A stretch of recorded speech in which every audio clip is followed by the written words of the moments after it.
If only they knew the secret between her legs that frightens men. The Part 2. The hush that fell over Umuofia was thick and heavy, like the humid air before a storm. All eyes were on Mama Ebele, the keeper of the secret, the woman who held the fate of her village in her hands. She stood in the shadows of her hut, a silhouette against the dying light, her face unreadable. She was a figure of both fear and reverence, a woman whispered about in hushed tones, a force of nature as powerful and unpredictable as the baobab tree itself. My father, his face etched with worry, stepped forward. Mama Ebele, he said, his voice trembling slightly. The oracle has spoken.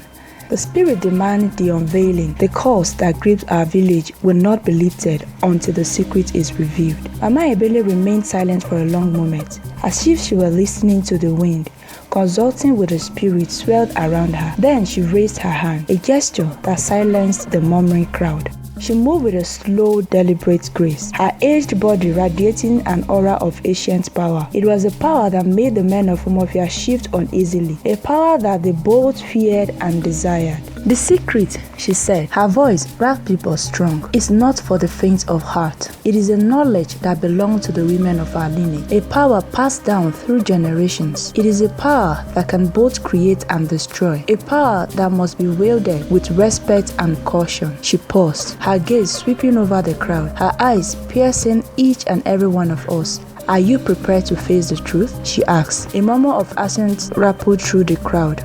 We were desperate. Our loved ones were dying. Our village was withering, and we were willing to do anything to break the curse. Mama Ebele nodded slowly. Then, let the unveiling begin, she said. She turned and walked towards her hut, her movements slow and deliberate, each step carrying the weight of centuries of tradition. The crowd parted to make way for her, their eyes fixed on her, their hearts pounding in their chests. I, hidden among the bushes, watched with a mixture of fear and fascination. I knew that what I was about to witness would forever change my understanding of the world. Mama Ebele disappeared into her hut, and a hush fell over the village. We waited in silence, our breath held captive by anticipation. The only sound was the rustling of leaves in the baobab tree and a distant cry of a night bird. After what seemed like an eternity, Mama Ebele emerged from her hut. She was dressed in a white cloth, adorned with cowrie shells and intricate tribal markings. She carried a clay pot in her hands, its contents hidden from view. She walked slowly towards the center of the village square, her head held high, her eyes fixed on the baobab tree. She placed the clay pot on the ground and turned to face the crowd. This pot, she said, her voice ringing with authority, contains the secret. It contains the power that has been passed down through the women of our lineage since the dawn of time. She paused, her gaze sweeping over the men in the crowd. This power, she said, is not for men.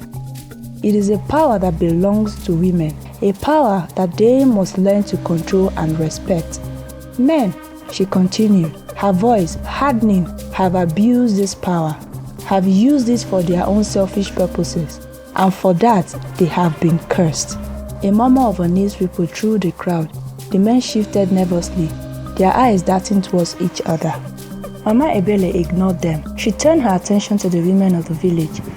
Women, she said, her voice softening. This power is your birthright. It is a part of you, a part of your essence, but it is also a responsibility, a sacred trust. You must learn to use it wisely, to use it for the good of the community, for the healing of the land.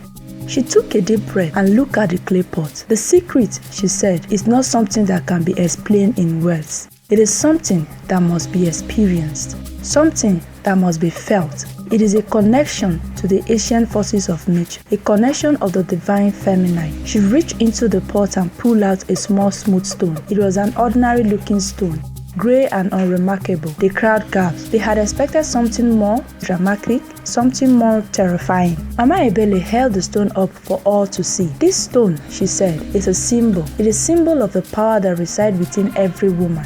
It is a symbol of the connection between women and the earth, between women and the spirits. She looked at the woman in the crowd, her eyes filled with wisdom and compassion.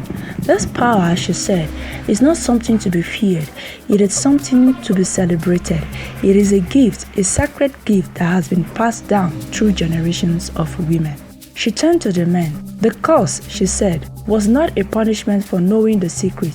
It was a punishment for abusing it. for using it for selfish purposes, for disrespecting the power that resides within women. She looked back at the women. The curse, she said, can only be broken by the women themselves. You must reclaim your power. You must embrace your connection to the divine feminine. You must use your power to heal the land, to heal the community, to heal yourselves. She held a stone out to the women. This stone, she said, is a reminder of your power.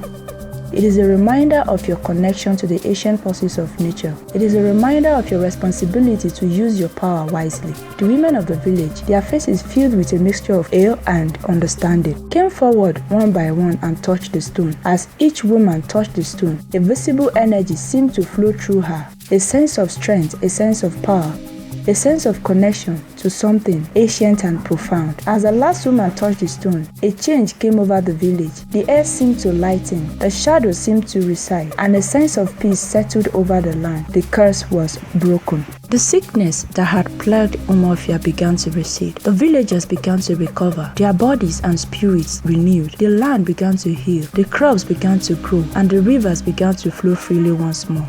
Mama Ebele, her work done, smiled at the crowd. The secret, she said, is not just about the power between a woman's legs. It is about the power that resides within every woman. The power to create, the power to nurture, the power to heal. It is a power that must be respected, a power that must be cherished, a power that must be used for the good of all.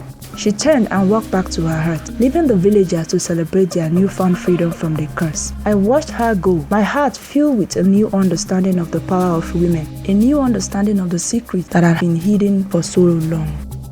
What happens to Umuofia now that the curse is broken? How will the villagers adapt to this? What other secret does she hold? Several questions remain unanswered. What other challenges will Umuofia face? What role will the women play in the future of the village? Part 3 will reveal it all.